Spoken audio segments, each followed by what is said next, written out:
It was a music collector's dream.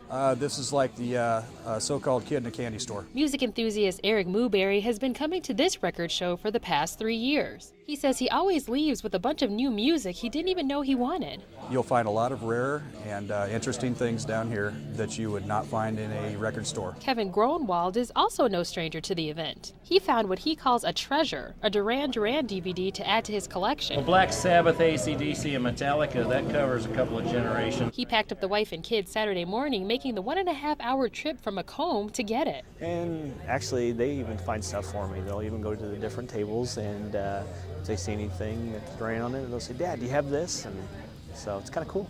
And whether you prefer the sounds of heavy metal bands like Pantera, or if you're like me and you prefer the soothing sounds of jazz musicians like John Coltrane, organizers here say there's something for everyone. You know, sort of popular, accessible music of all sorts. Jazz, rock, blues, metal, soul, R&B, funk, whatever. But things are a little different at this year's record show. The recession is causing Craig Moore to scale it back. He says a big chunk of his vendors had to bow out because they either couldn't afford to be there or they went out of business. But Moore says music is the remedy to an ailing economy. Wait a minute. We're getting the doom and gloom drilled into us daily.